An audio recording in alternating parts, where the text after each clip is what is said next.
Good afternoon, everyone. We have with us today Brenda Louisin, an amazing educational advocate, our educational advocate, and a dear friend. And she's agreed to sit with us for a few minutes today and answer some questions that we've gotten after the documentary. The first question we have today is from Krista, and her district is looking at dyslexia screeners, and she was asking for a few recommendations. Great. Well, hello, Krista. I have prepared some notes in response to your question.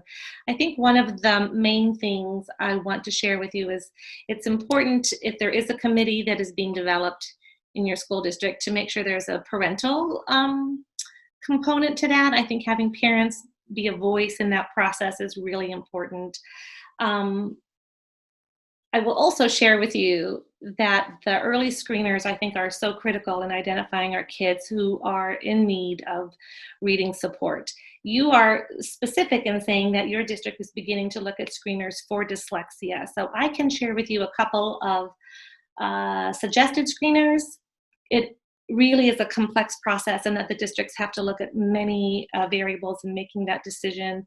The most important application of that is making sure that you are being consistent in the administration of those instruments, that you are catching all students, whether you are suspecting difficulty or not. So that's sometimes under a response to intervention, universal screener approach.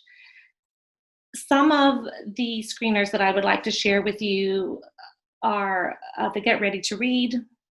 That's a really good one. 4-year-olds can be administered this particular screener. It is a very good screener in that the pre-reading results in a score. And I don't want to get lost in a particular instrument. I think there are many, many good ones. I'm going to suggest Sally Shaywitz has a screener from kindergarten through 3rd grade. That's very good. It is a specific assessment for dyslexia. There's another one that is recently developed by Dr. Nadine Gaab. She is using the Boston Early Literacy Screener app that they developed as a way. It takes about 15 to 20 minutes. That is easy, quick, it is child-centered, it is self-administered, and I'm hearing some really good things about that as well. The golden standard of all screeners that I know, Brett, you would agree, is the CTOP. And that is the comprehensive test of phonological processing. There's a second edition. That takes a little longer to administer. There is a level of training that the person administering the instrument would have to have. So depending on your screeners, depending on your district, depending on the approach that your district wants to take, it's just a complex decision that involves a great deal of fidelity in terms of identifying the screeners, taking the data that you have received from the children and knowing what to do with it when you're done. And so accuracy matters. We look at things like efficiency, reliability, objectivity, more importantly, the accuracy of the information that you are collecting. The screeners need to measure what you think they're measuring.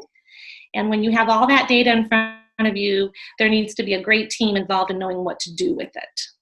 And then that's just the first part, because then when you are monitoring the progress of our children, you have to understand what would be appropriate progress for the students that have been identified, and knowing what kinds of interventions that the students should be receiving is yet another very complex set of understanding. So I think in general, there are a lot of good screeners out there today. I think you have to really do the research and find the ones that are most applicable to your district, to your students, and know that the monitoring of all of that data is important. Thank you. That sounds like, yep. No, that's perfect. That's perfect. I'm learning because I saw Nadine Gaab speak, at the Dyslexia Symposium, and I guess I didn't realize that she'd done an app. I have to look at that. Right. And so one of my favorites, she makes a comment that I just love. She says, one of the best universal screeners, and I hope I'm quoting her accurately, she says, is to informally take a poll of parents at the welcome meeting that they have for parents of kindergartners, and asked parents to essentially, if you struggled with reading, if you struggled with spelling, raise your hand. And she said that's probably the most efficient kind of screener, because we know that dyslexia has that genetic component. And if we have parents who maybe struggled to read or to write, we would want to be sure to check those students as well. Not all parents are willing to raise their hand and identify themselves. Maybe there's a way to be discreet in some kind of written communication piece. But I thought that was really great. She talks about that in her research, and I support that enormously. Well, and what we're doing in Upper Arlington, working with the district, they now include that in the kindergarten screening information. Great. Yeah. So Nadine Gaab really has done a lot of work in this area, and I'm proud to see her research and the efficacy behind what she is promoting. And that's true for a lot of these screeners. So I think organizing a team, being a part of that team from a parent perspective is really critical, asking good questions, but more importantly, when you collect data, it's imperative that you're doing something with it, and that there is an understanding of cut scores, what kids are placed where and why, and there should be consensus, good consensus based on really good empirical evidence when those decisions are being made for children. So, well, thank you. yeah, you're welcome. Lots of good stuff.